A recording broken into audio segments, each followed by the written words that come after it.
Okay, so now that we've gone through and assembled the whole machine, there's some stuff you gotta know. If you just restore the machine completely, like I did here with the add-on gearbox and all that stuff, and make this thing super awesome, that doesn't guarantee it's gonna cut right out of the box. First, you have to run the machine for a couple hours to let it kind of work itself in, get all the bearings happy, and then I do my final tune-up on the machine. That's when I check the arbor face for trueness. That's when I put a couple extra shots of grease in here. I might have to loosen and retorque the bearings on this gearbox, especially if I've put a new gearbox there or a new motor or new pulleys and new belts on the machine. You've got to let it run for a while. If you don't, the machine's going to be kind of erratic initially. After it's got a few hours of running time on it, it should be pretty steady. With the restoration like this, where everything came apart, guaranteed you're going to have to put a couple hours of run time on the machine before you tune it up. So just run the machine with nothing on it. Just put it together and let it run by itself for a couple hours. Then come back and recheck all the torques on everything. Then do your test cuts, starting with new blades, of course, in the cutter head. I mean, you do all this restoration. It'd be silly to not put new blades in there. And then just run a couple of rotors on it under load. And then after you have some time and load on the machine, hit it with another shot of grease on the cross feed here. Double check your oil and everything. Then you can tune it up. And when I mean tune it up, I'm talking about all your tooling needs to be tuned up, all your stuff, all your ducks need to be in a row. All of my tooling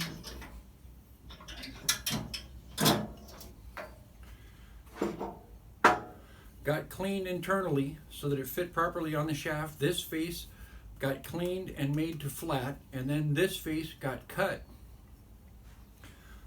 I need all of that stuff to fit together nice and tight and straight like it was designed to work. So you see this on brand new machines that people buy all the time. They get a brand new machine and it doesn't cut as good as their old machine that they've had in their shop for 20 years. Well, the old machine that was in the shop, at some point somebody must have tuned it up, because the machines do need periodic tuning. If nothing else, just to go through and lubricate everything properly. Mostly when I service these machines, it's lubrication issues. Either the screws are dirty and dry, or the cross feed is dirty and dry, or the arbor doesn't slide smoothly, or something like that. Those issues add up to some ugly looking rotors. With this thing cuts a rotor that looks like absolutely dreamy, smooth as glass. You could see reflections in this rotor pretty clearly.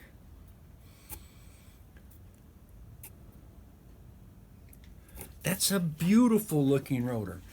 This machine cuts like that. It should cut like that most all the time. All the tooling is in tip-top shape.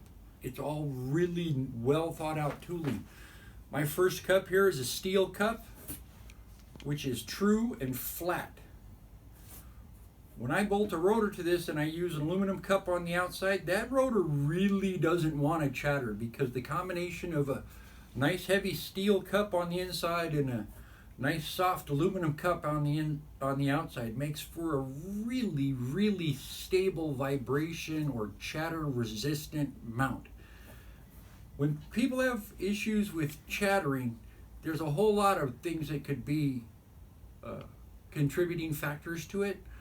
9 out of 10 times, it's that your cups are dirty and beat up and need some love. Or you have a dirty rotor that wasn't cleaned properly before you mounted it. When you restore the machine, if you want at the end a machine that actually performs awesome, you got to go through all the details. The cutter head needs to be flat. The carriages need to slide nice. All the stuff needs to work in Happy Land the way it's supposed to. That's why we love these machines. They're great machines and they'll last a lifetime. A lot of these machines have lasted 2 or 3 generations of mechanics in the same shop, making everybody's life better and more profitable to boot. You know, one of the main reasons why you need a brake lathe in your business is the parts people deliver dented and beat up parts in the back of their truck.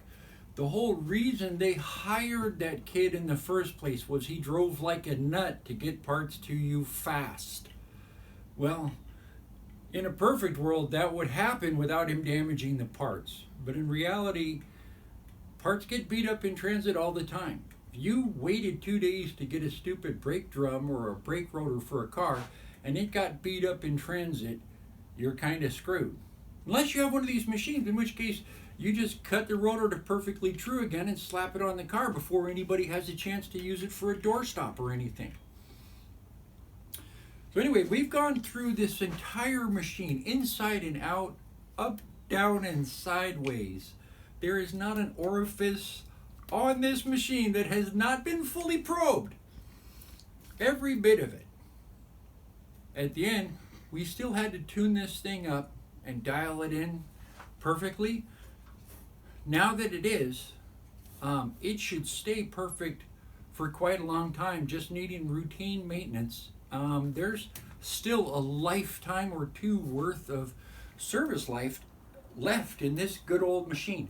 This started life as a 3000 machine, I don't know, I'm thinking before World War II. I don't know exactly how old this machine is, but it is from the style before World War II. And it's still a great machine. It was a great machine a long time ago, and it'll be a great machine for years to come. You restore your machine like this, you won't regret it. It's not a job to do halfway though. If you're going to do it to the absolute best of your ability. Don't do this half-assed. Do it right.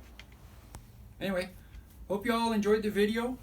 If there's any more questions or comments you have, feel free to leave them in here. We're going to do a high-speed condensed version of the whole restoration.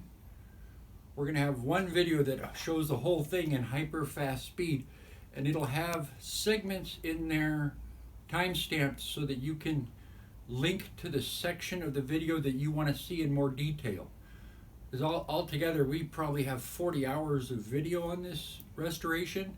So chances are we have, if we don't already have the important stuff on tape, we might put together some tape out of what we have left over. We have mountains of videos still on file for this. Anyway, hope you all enjoyed the video. If you like it, hit like and subscribe, and I'll do more videos of more cool stuff. Thanks, guys.